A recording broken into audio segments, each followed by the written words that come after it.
So our first talk for this plenary session is from Neda Jafari from Iran, and she's going to talk to us about from competition to community, building human-centered astronomy education through StarCup. So, Neda?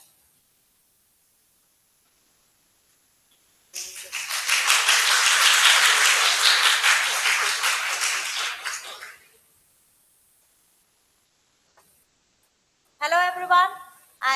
My name is Neda Jafari. Thank you.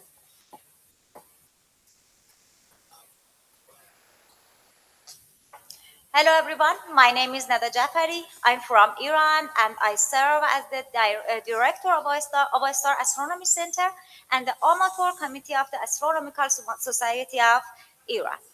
Today, I'll be presenting our project, StarCup. And everything started with one simple fundamental question. If our goal is to bring science closer to people's lives, do traditional science communication actually do that? For decades, astronomy competitions have relied on a narrow definition of competence: theoretical knowledge, problem-solving speed, and sometimes observational skill. The models can identify talented individuals, but they typically overlook things that matter just as much: life experience, emotional connection, creativity, collaborations, meaning, and the relationship between science and culture. The questions that drove our project, StarCup, from the very beginning was this: is a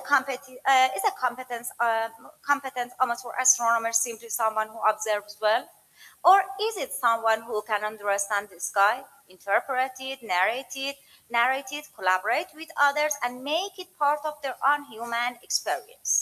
StarCup launched in Iran in 2015, grew directly from this rethinking. My central argument today is this: if we transform a science competition from a purely skills-based mechanism into a human, cultural, and participatory experience, we can create deeper learning, more sustained motivation, and a genuine community around science, and we can measure it. Before turning the theory, I want to introduce a key concept that forms the intellectual background of StarCup: the quadrivium. In classical education, advanced learning rested on four pillars: arithmetic, geometry, music, and astronomy. StarCup reinterprets these four disciplines for the 21st century, a space where the amateur astronomer is not only an observer, but also an analyst, a designer, and a storyteller. This idea, aligned with modern theoretical framework, Falk and Dworkin contextual model of learning, tells us that learning across at the intersection of three contexts: physical context, the historic Qasr Bahram Caravanserai, beneath some of Iran's darkest skies, not merely a logistical choice, but a deliberate component of the educational intervention. Components of the social context: teamwork, shared narrative, and competition that values collaborations. Personal context: connecting the sky to each participant's or stories, mythology, music, and cultural identity. From self-determination theory, we drew three motivations components: autonomy, competence, and relatedness. From Kolb's experiential learning cycle: concrete experience, reflective observation, abstract conceptualization, and active experimentation. But more important than the theories themselves is this: we operationalized these frameworks in the design of the event and then measured whether they actually worked. Rather than a single layer competition, StarCup was designed as an educational intervention with four integrate components: competitive access, written, oral, observational, and astronomical sketching assessments; educational access, learning under the night sky; Creative access, the treasure map. An immersive narrative experience weaving science, mythology, and music, the most direct expression of the quadrivium concept. Complementary access, the launchpad, a non-competitive space designed for newcomers. Before, before presenting a result, I want to spend a moment on this section because is it precisely what this session is about. How do we measure outreach success? We used a longitudinal mixed method approach, 10 years of data from 2015 to 2024, because genuine evaluation requires long-term evidence, not just short-term satisfaction surveys. Quantitative data, pre- and post-event questionnaires measuring scientific and self-efficacy using Band-Ross scales, paired t-tests. Participation indicators, behavioral intention, post-event engagement, return to subsequent edition. Competitive section scoring, tracking skill development over time. Longitudinal analysis of provincial distribution and participants' demographics. Qualitative data, in-depth interviews with participants, field observation during the event, thematic analysis of 210 open-ended responses, Brown and Clark 2006. Computational data, cluster analysis to identify behavioral patterns, multiple regression and structural equation modeling SEM to examine causal relationship, longitudinal growth modeling, tracking change over time.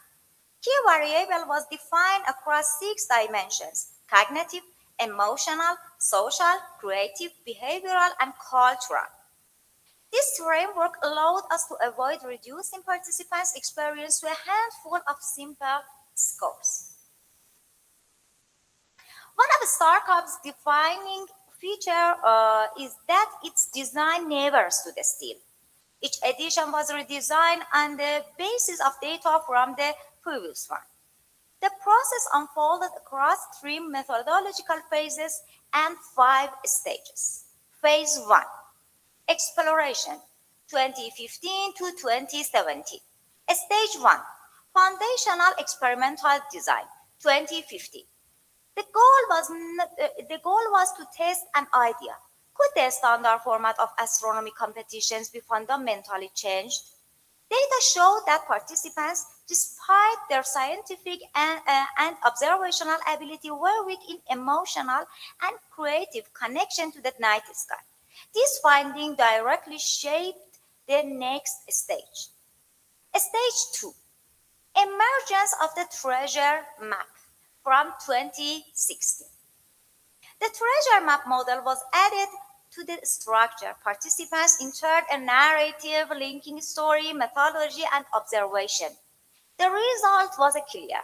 Engagement, creativity, and team collaboration increased noticeably. The years 2017 and 2018 were spent refining this pattern. Phase 2, evidence-based, 2019-2021. Stage 3, interdisciplinary integration and immersive experience, 2019. The treasure map was redesigned from a simple narrative framework into a fully immersive interdisciplinary experience. Laser projection onto the sky, spatial and environmental design, ambient music, and the practical reinterpretation of the quadrivium, arithmetic, geometry, music, and astronomy in a modern form.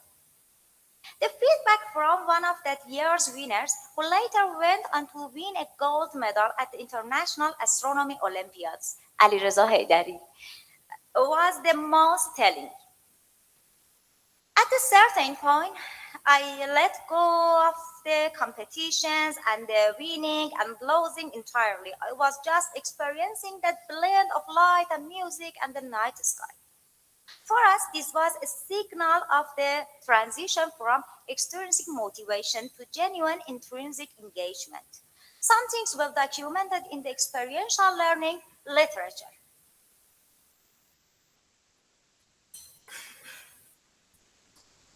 Stage 4, Digital Transformation and Resilience, 2021. COVID-19 made in-person events impossible. The question became, could the core elements of the model, immersion, narrative, multidimensional competition, lived experience, be reproduced in a digital environment?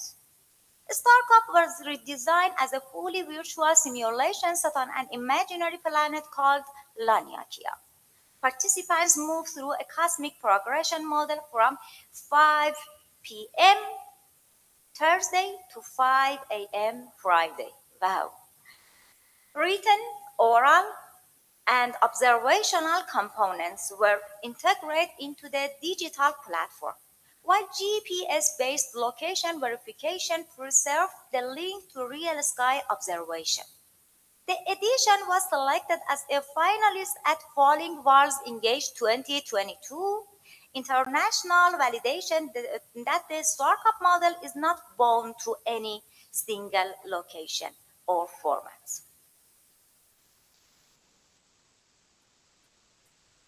Phase 3, reproducible framework from 2022. Stage 5, consolidation and optimization from 2022. In this phase, some components were removed or revised on the basis of evidence. The narrative photography section, popular as it was discontinued due to execution costs and its tendency to draw focus away from the core experience. A data-driven decision, not a stylistic one. And in its place, the launchpad took shape. A non-competitive space with activity cards, sim games, and a welcoming atmosphere designed to close the gap between general audience and the specialized competition. In this same phase, annual thematic coherence was established as a design principle. Participants don't return only for the competition. They return each year to discover a new world. These patterns of anticipation and discovery is itself a sign that the event has become a recurring cultural experience. All four components are connected each year through a single unifying theme. From the poster and soundtrack to question design and theme narrative. What we set out to build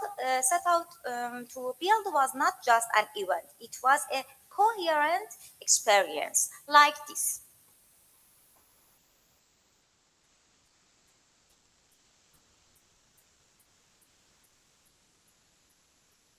Not sound.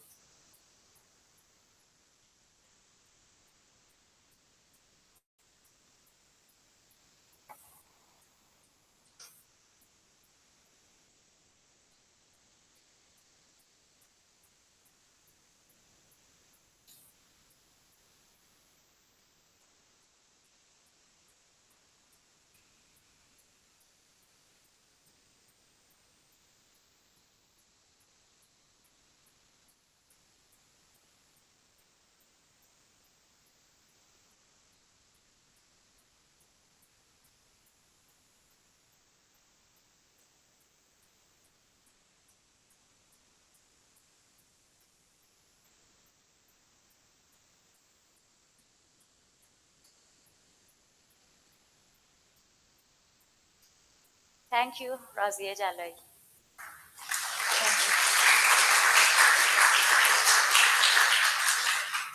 Quantitative finding.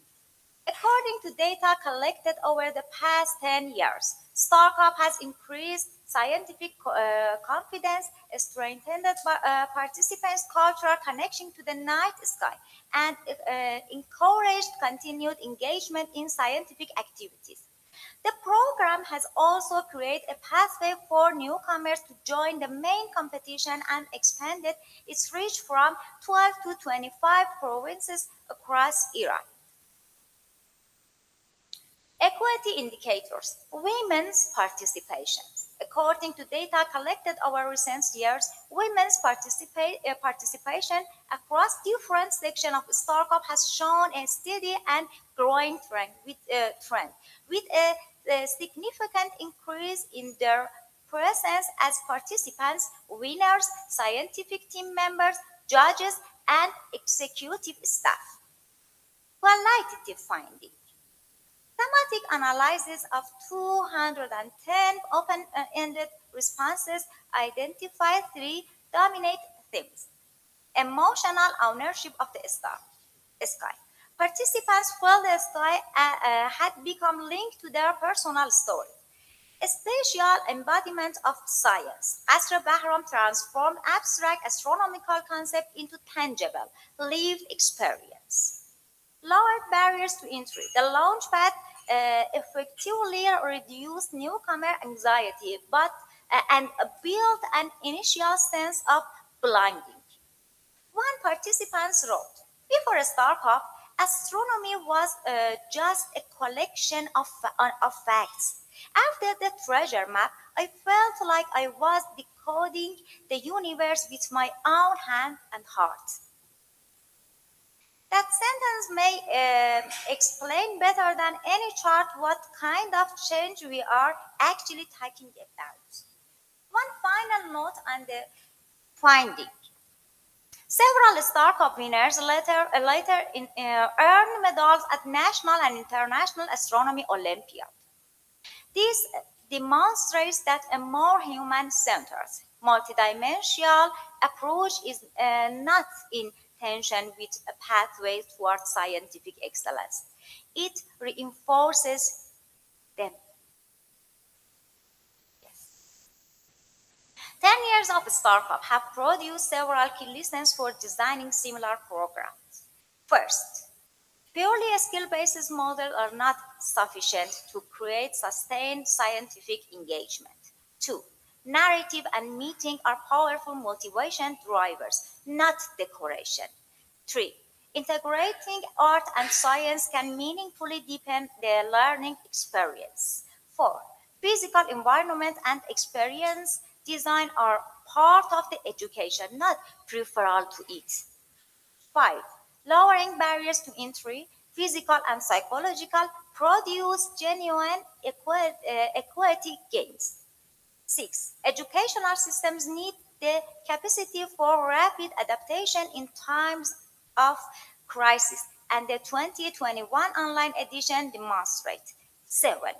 Understanding real impact requires longitudinal data, not just short-term satisfaction series. Let me close with the same question I opened with. If we want to bring science closer to people's lives, is it enough to simply transmit more information?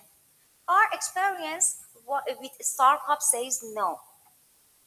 What brings people to science is not only data, it is experience. Not only content, but meaning. Not only competition, but belonging. And not only education, but the possibility of building a human relationship with the world. StarCup began as an astronomy competition, but it gradually became something more, a model for thinking for the relationship between people and science. Future directions include a pilot expansion to 2 or 3 countries in the region, development of an open source launchpad platform for simulation based astronomy education, and 2-year longitudinal ranking of winner academic and professional pathway, because we believe the model is transferable and producible. Precisely the vision of CAP2026, science for and with society. Thank you.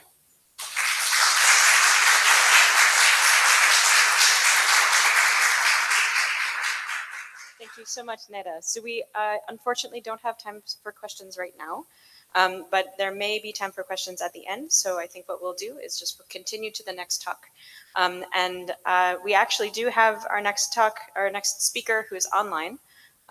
So yes, thank you, online chair, for taking me out.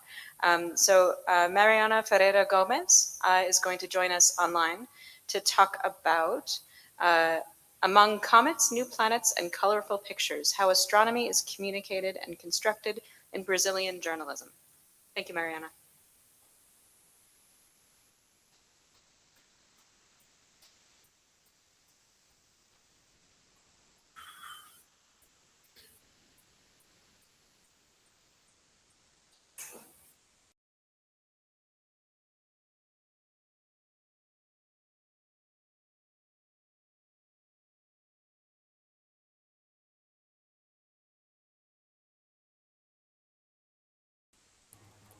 Oh, I'm trying to share.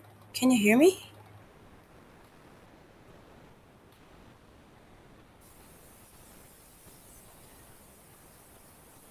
Okay.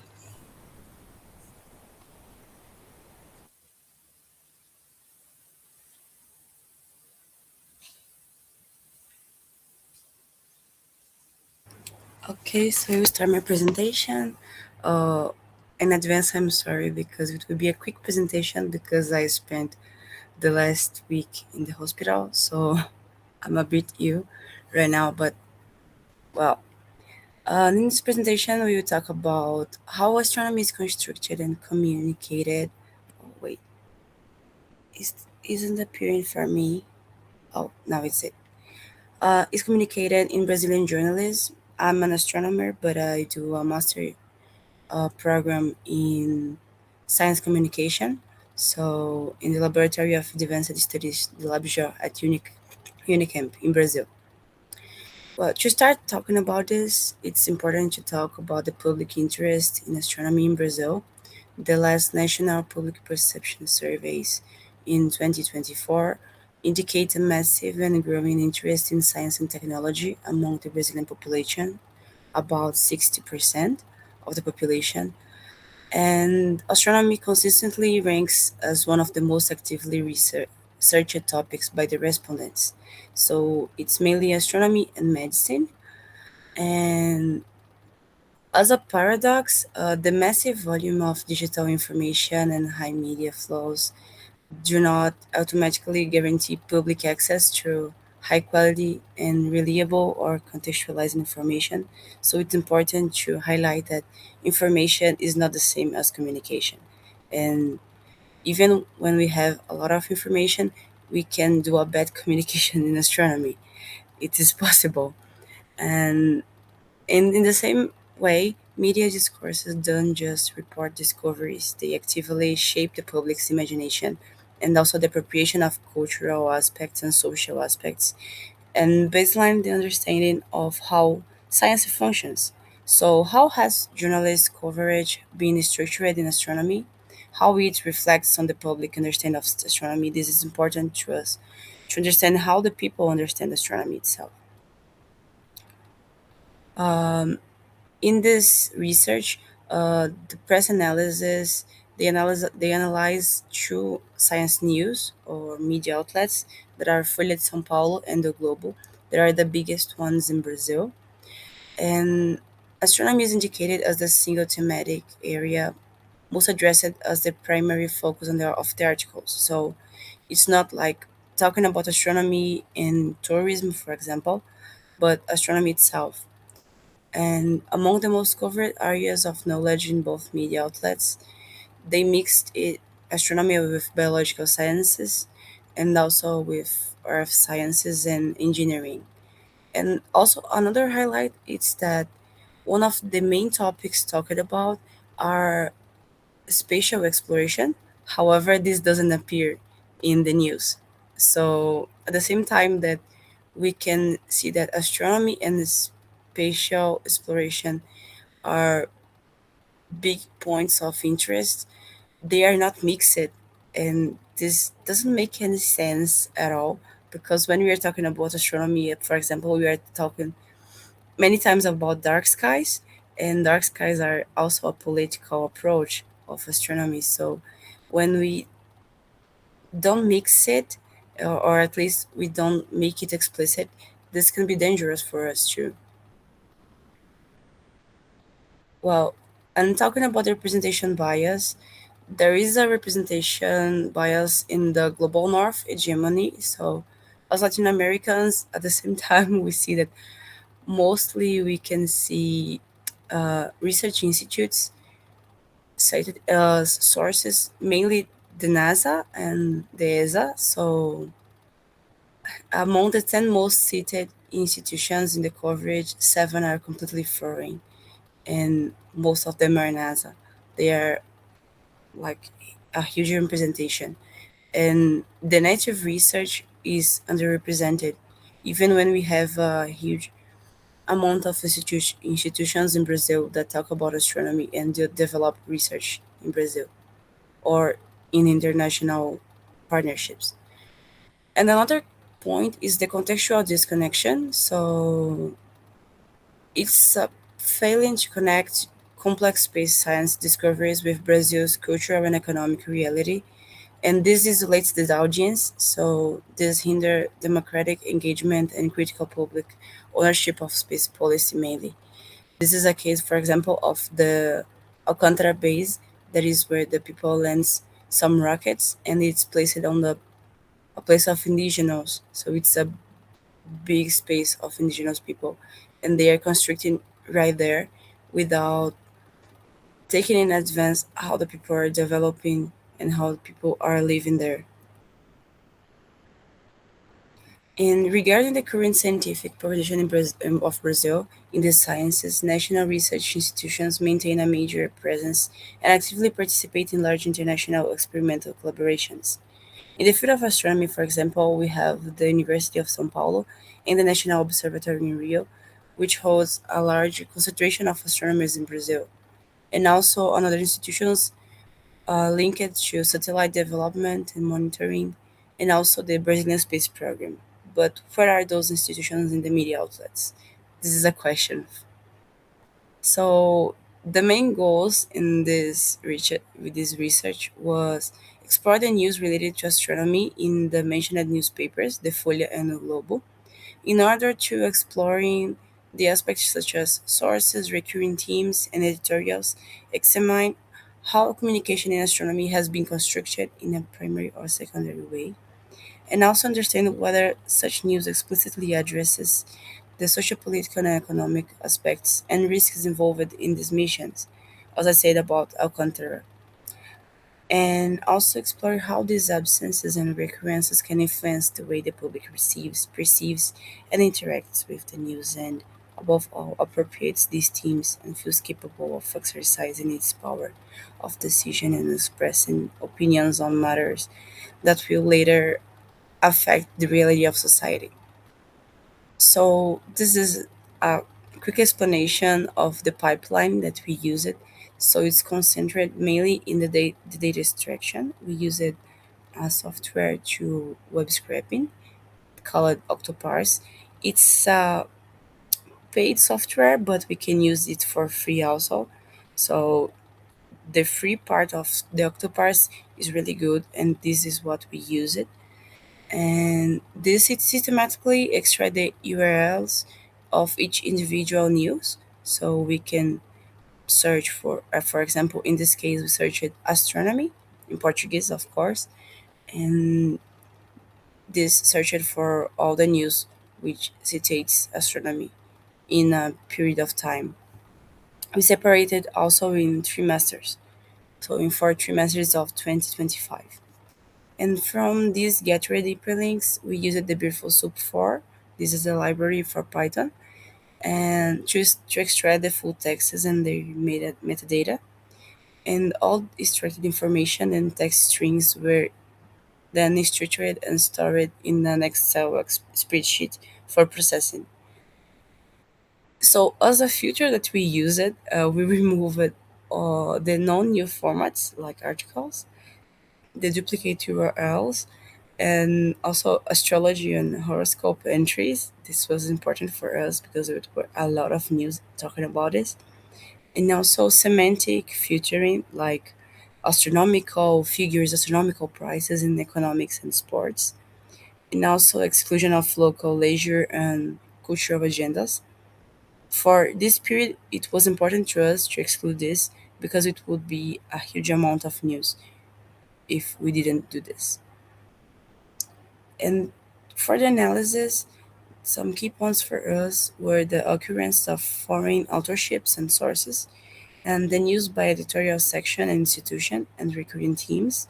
And as a complement, there was a systematic reading of these articles, and so that a qualitative art analysis of the count of occurrences and mentioned institutions and teams was possible. Um, main question for us, to be honest, a problem is that isn't possible to establish 100% comparative parameter for all the points analyzed, mainly because each portal have their own specificities, such as editorials, number of editorials, their filtering systems and algorithms, and systemic variations in HTML hierarchies. So this for us was a big problem. So many of the analysis we made by reading one by one because it wasn't possible to do like everything automatically, at least not yet, but we plan to achieve this in a moment. Well, as I said, it will be a quick presentation, so I will present just brief points of the third trimester. That was the first trimester that we analyzed. It was between July and November of 2025. And in our global, we have 64 entries and two distinct sessions. They have the section called World and Brazil, and there was no specific science section. Was curious for us because even with this, uh, it doesn't appear sections about poli- like politics or economics. It just appears science itself. And um, main highlight for us is the low presence of information regarding Brazil or Brazilian institutions or anything related to the national territory. Like only 7 articles explicitly mention the country in their title. In public appeal through expressions like blood moon, only the lifetime event, and catchy expressions were very present for us. So this is the thematics and also the quantity of occurrences. So it was a big time for eclipses. So there was like 10 occurrences of news talking about the lunar eclipse of September and also for the solar eclipses of 2027 in the next year. And as I said, about this time, there was a low occurrence of the 3I-8 Atlas, the comet, but it was talked about it too. In the folio, we have not 94 entries, and there was a little recurrence of news reproduced explicitly from other portals. However, sources are mostly suppressed or not named, despite the coverage being authored by Folio itself. And in contrast to global, there is more space for approaches to issues involving space exploration, mainly about the tensions between SpaceX and Elon Musk, and also NASA. And there are no citations of or topics related to political negotiations in national contexts or Brazilian participation in agreements, for example. And talking about the Folha, they have sections about science. The main ones are the science column and the sidereal messenger. And also the secondary section is still appearing in the education and tourism, even we filtering it before. And also the existence of editorials and columns specifically linked to science favors the approach in astronomy in a way that is more interconnected with other secondary focuses, such as space exploration politics. Just as a wrap up, it's important to say that context matters. So, the literacy in astronomy and also the news coverage is important to not just translate raw data into Portuguese, but also hear the regional voices, institutional actors, and geopolitical frameworks that are building the narrative. And comprehend that astronomy is a huge and dense network, so it's not made only of the science column or just by the science and concepts, but it flows through political, economics, and educational parts. And also, the practitioners must design a strategies tailored to those distinct journalist spaces. And also, mainly the power of the voice. So, to democratize science in a country that is deeply shaped by social inequality like Brazil, media communication must actively pivot toward diverse regional and Latin American sources to better a relatable and accessible scientific culture.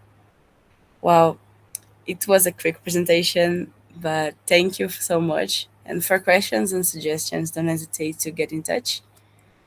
Thank you again.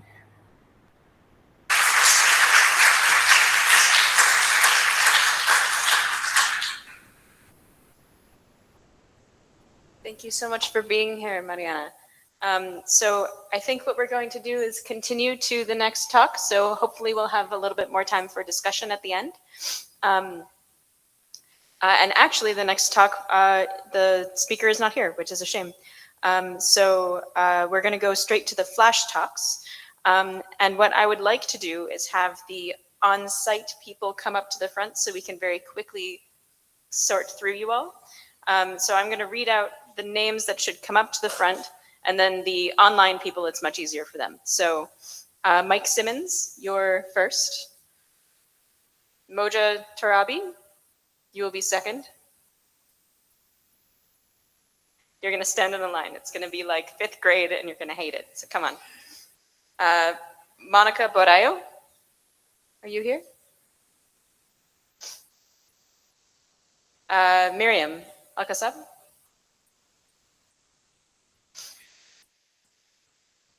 Nikhil Aurora. Are you for? You're for Monica. Okay, great. Nobuhiko, are you here? Kusakabe-san, no? Maybe not? Okay. Paolo Vofini?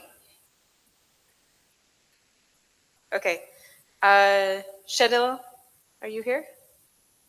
No. Okay. Sarah Koderi? Shio Kawoge? And Sophie Krobenacher? No. Okay, so it's just you guys. Fantastic. So I'm going to put, no, absolutely not. So just 1 minute for each of you. And I'm going to be the most annoying person once your minute is up, and I'm going to start clapping. So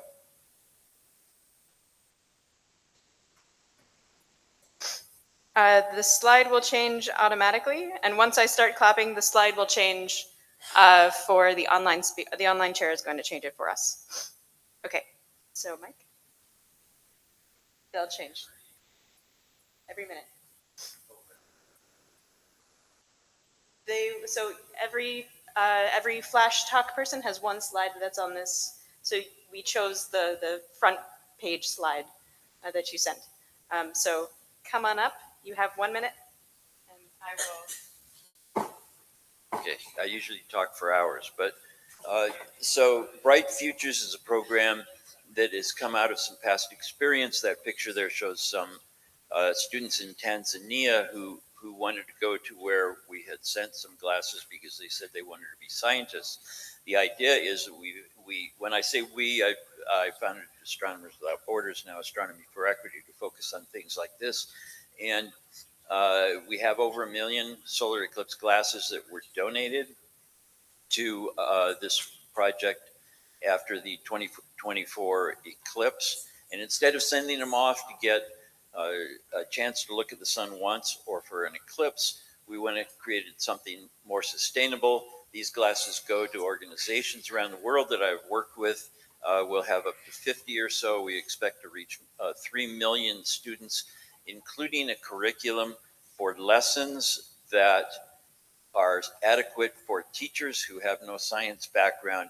This is focused entirely on what I call the unserved rather than the underserved, places out in rural areas in developing countries where these organizations bring science. This provides them with resources and the curriculum that the teachers themselves can follow. Thank you.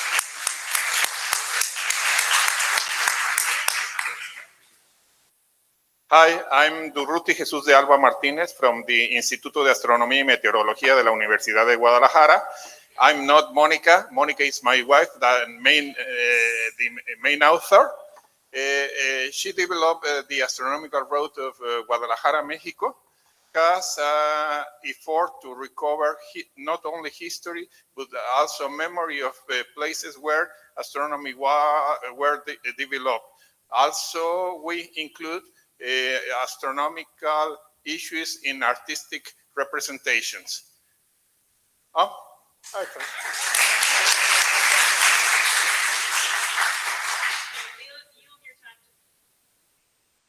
Hi, my name is Mariana. I'm from Bahrain. For this CAP conference, I decided to present the astronomical event as a connected thread in Islamic and Arabic celebration, because maybe some of you know already, tomorrow falls the Al-Hajj Eid, which is the second biggest celebration in Islam. Usually, Islam celebrations falls with the sighting of the moon, and we have to learn how to sight the moon, the right condition, and not only the crescent, also the full moon. We call it the Girgaon celebration, which comes after Ramadan.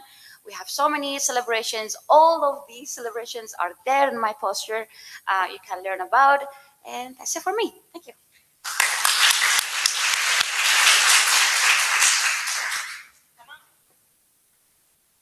Hi, I'm Nick. I am coming from Canada, specifically the city of Kingston, Ontario, and I'm talking to you about some of the work that we did in Kingston for the 2024 solar eclipse.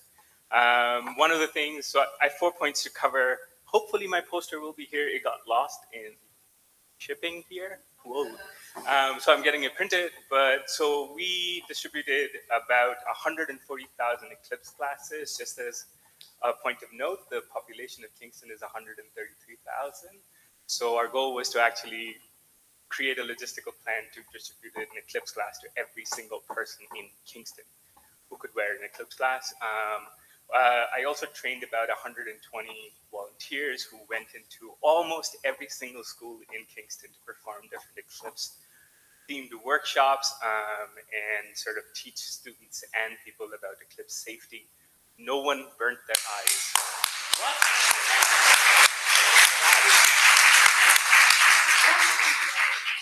Don't talk to me. Come on down. Ready to go? It's not you yet. Japan. Oh, okay. That's it. Okay, good morning. I am Paolo Volpini. I'm a member of the Italian Union of Amateur Astronomers. I'm here as an co-author of the monthly guide of the sky, and this is a website that we keep on publishing for since more than 25 years. Every month we publish this monthly guide, and this is an important mean to popularize astronomy.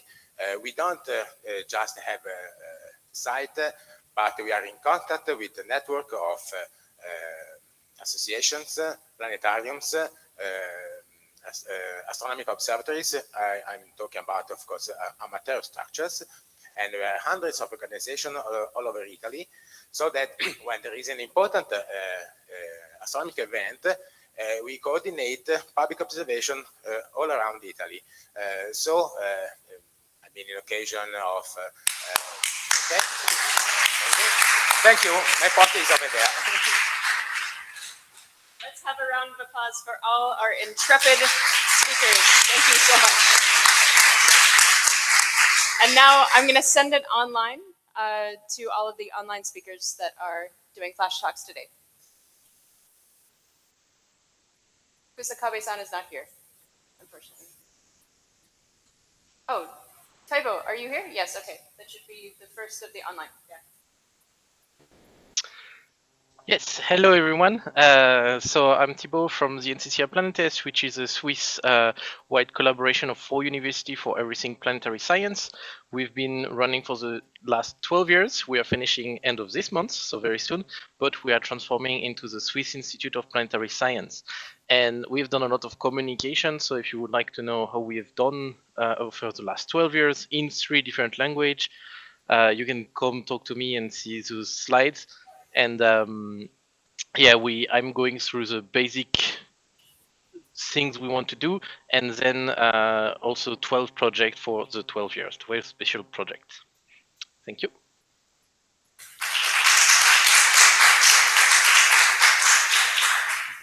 And it's still me for the next one. So for the next one, it's about crafting exoplanet system bracelets. So here I have a little example. I hope you can see it, where you can make your own bracelet with beads, like semi-precious stones beads. And the idea is really to bring the concept of planetary architecture and stellar typing and so on to the public with a crafting activity. It's something we've done in 3 events so far and crafted about 2,000 bracelets or keychains or hairpins. So it's something you can easily replicate everywhere. And if you want to know more, you can have a look at my poster. There is all the information also to replicate what type of beads you need and so on.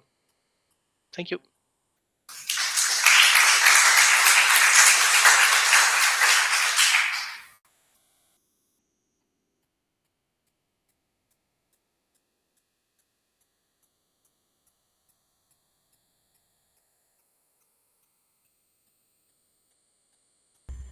Hello, everyone. I hope you can hear me all right. I'm Sofia Salavari, but you can call me Sophie, and I currently work at the European Space Agency in the Science Communications team. And I'm a trainee there, specifically in inclusive science communication. So what that means is that I'm trying to make our communication activities more accessible, specifically for people with visual impairments, since basically all of our communication is online.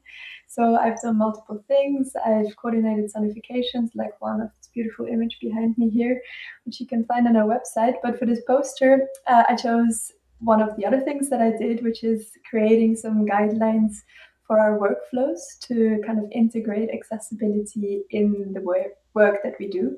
So yeah, take a look. It includes some information on colorblindness accessibility, alt text and image description writing. Yeah, I hope it can be useful to you. And if you have any questions, don't hesitate to reach out. Thank you.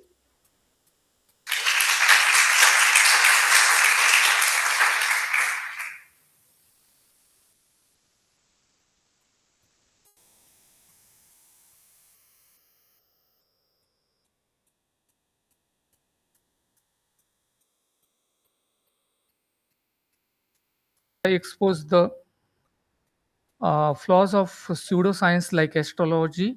Amateur astronomy groups should engage the public explaining how traditional rituals were originally rooted in astronomy. Astronomy experts can dispel deep seated doubts by using models to clarify the true distances of celestial bodies and related scientific information. Thank you.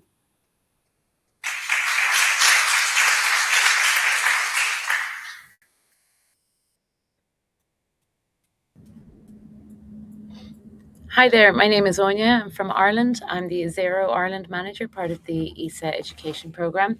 And my poster is about an event we ran last year on inspiring space careers. So we engaged with young people in underserved communities and had interviews with role models, relatable role models working in different areas of the space sector. The interviews were hosted by an online social media influencer who isn't usually does science or STEM or astro content, but was interested. So she brought in the kind of young people audience, and the different, like I said, the role models were from different career stages, different gender diversity and gender balance. The aim was to break down preconceived barriers and to allow young people to see space and space-related careers in astronomy as something that was possible for them. And this was achieved. We have evaluation data. Please come and look at the poster and you can see it. And do feel free to talk to me, drop me a line if you'd like to know more.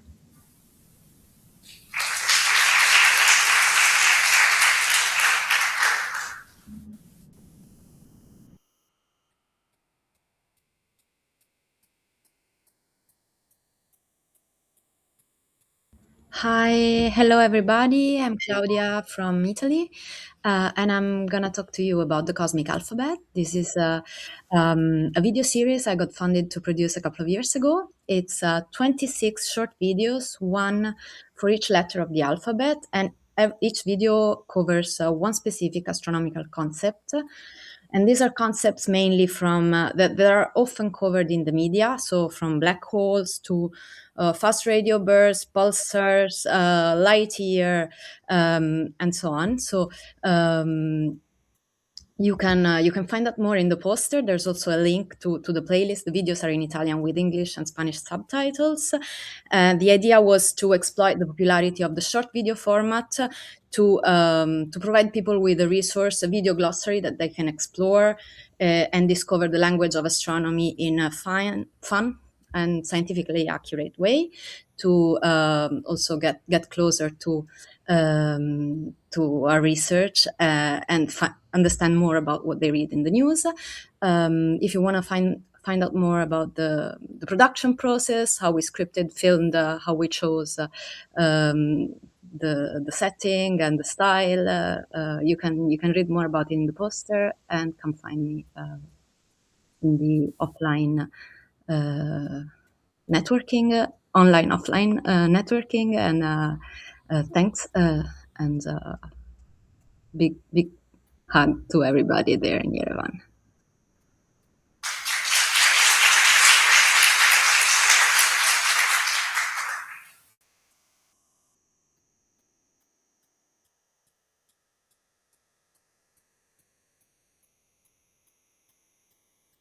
So I know that unfortunately Laura Hobbs can't be here with us today, but this is her poster. She also has a video that she sent to us for the expo. So if you notice here on the left-hand side, there's a button called Expo. So all the people who have sent us pictures of their posters, we've put into an expo. So each one has its own little booth.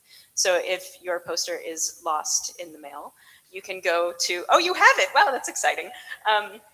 You can go to the expo and you can see all the posters that are there online. So I think Laura was our last poster. Am I wrong? I am wrong. Is this person here?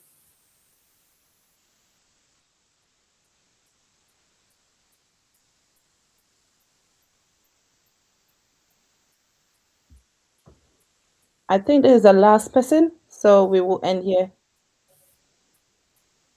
Okay, wonderful. Well, let's have a final round of applause for all of our flash talks today.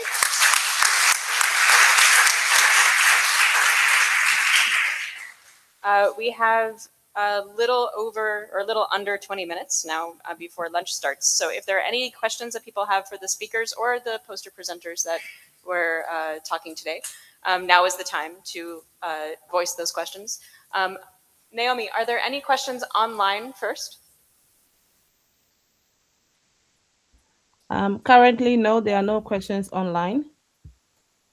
Are there any questions in the room? Yes, please.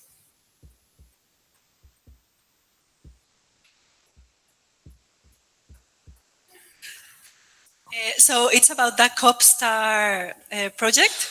So I mean, on the plot you showed on the percentage of female participation, there's a peak in 2021, which is the year of COVID. But then it goes back down. Do you have any explanation on why there were more women participating during COVID times than men?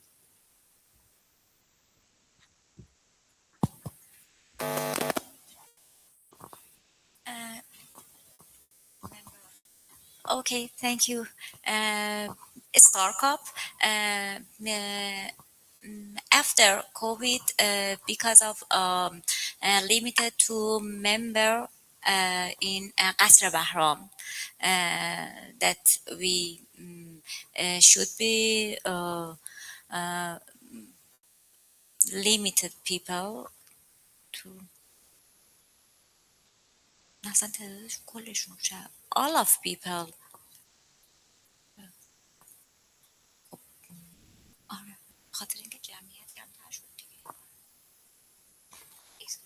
Excuse me.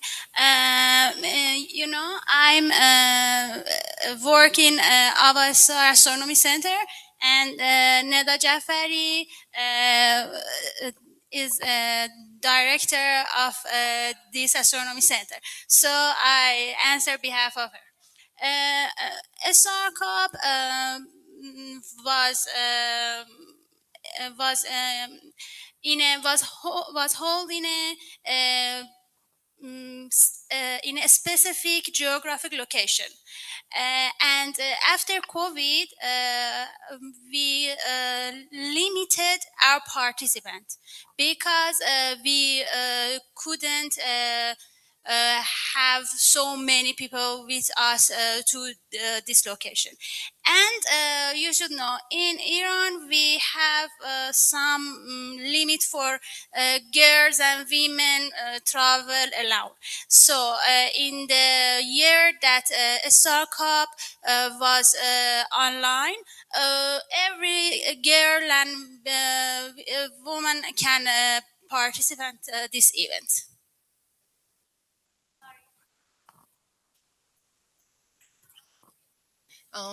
It's also related. It's more a comment than a question related to the CAP project. Actually, in Brazil, when we are like running projects dedicated to girls, if we try to encourage them, like in astronomy education or communication, whenever we try them to participate in the Brazilian Olympiad of Astronomy, because of several social reasons, they don't perform well. And even though if we practice, they go to the exams and they don't perform well. So in the end, it's a very discouraging thing for them. But whenever we try to go to science fairs, that they will build the project in a collaborative way with their peers, and they will present in a more relaxed environment. They can chat, they can talk about what they have learned. They do extremely well. So it has been a long time that I'm thinking about this, that sometimes we just like want to fit girls within this like model. And I think the ways, because of social construction, the ways girls need to feel comfortable, they are different ways. So competition, at least in the Brazilian context, is not a way that we can actually encourage girls into science. So I really like it. And I wonder if you have something written about your long-term analysis of the project, because I would be happy to read more.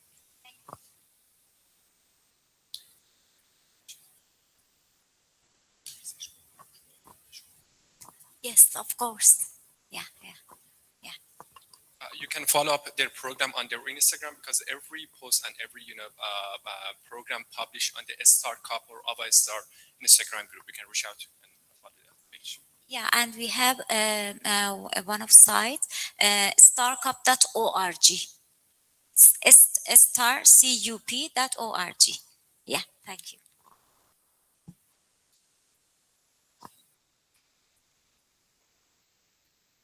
Hi, I've got a question about the first presentation. I don't know whether she can hear me. So thank you for using learning theory. So you used Kolb's learning cycle as part of your theory. So part of that is whether decisions and strategies are changed as a consequence of outcomes and what you discover. But part of it is also what we call double loop learning, where we change our fundamental assumptions. So my question to you is, when you reflect back over the whole project, did you have any basic or fundamental assumptions at the beginning which have been challenged, refuted 10 years later? So it's all about your fundamental assumptions and whether those were some of those could have been wrong, or needed to be refined.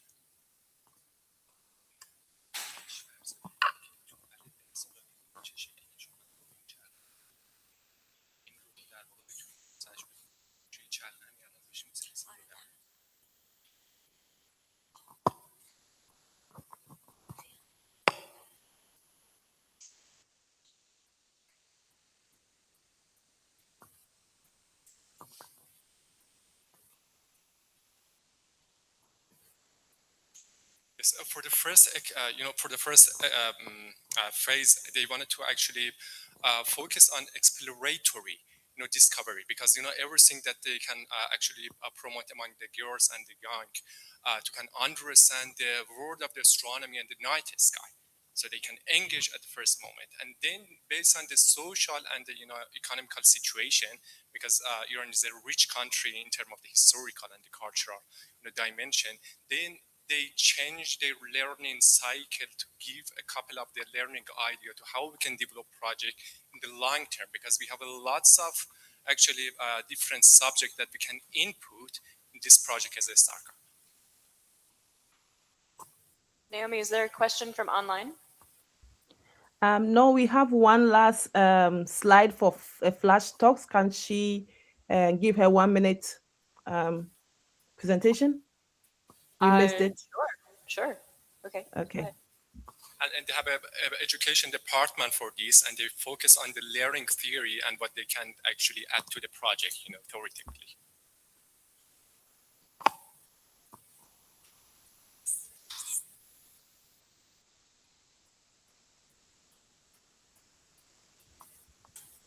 Touchpreet, please, you can go ahead.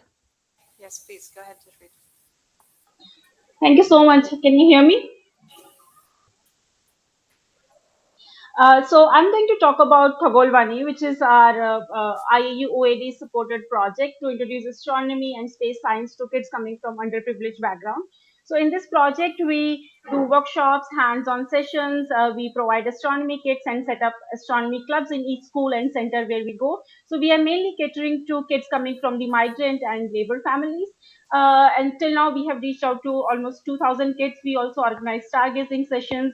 To make it more sustainable, we give them activities that they can do throughout the month, and then they report it back to us. And we also do a podcast, which is the Milky Way podcast. And last month we did episodes with Kelly. So please check it out, and you can check out the details in the expo. Thank you. Thank you, Touchpreet. Roger, you have one question? This is not question. I want to add something. Actually, Kazem is here, I think. Kazem and I were both editor-in-chief of Nujum magazine, but we have one rival in Iran. It was very, very important for us that time, Avastar. And they were our rival. And because of that issue, I want to say, they are very professional. It was very hard for us to compete with them because we are two independent center in Iran based on Tehran, and actually both of them, Nazanin and also Neda, talk very generously about themselves. They have more than 100,000 followers, and they grab a lot of attention from Z generation and Alpha generation, and I want to thank them to be here and to share their experience with us.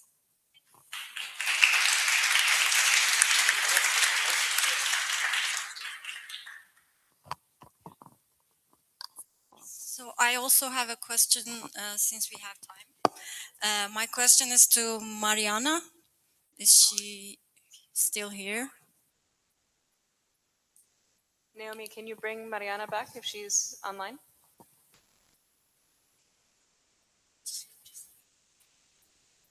Or I can ask online maybe Unfortunately, later. she has left because I think she's still not well. Okay, I'll ask later then. Thank you. And that goes for all speakers, by the way. Everybody who's a speaker has been registered on Ring Central, and you can go find them and ask them questions at any time. Any other questions for our speakers today or in this session? If not, let's thank our speakers again.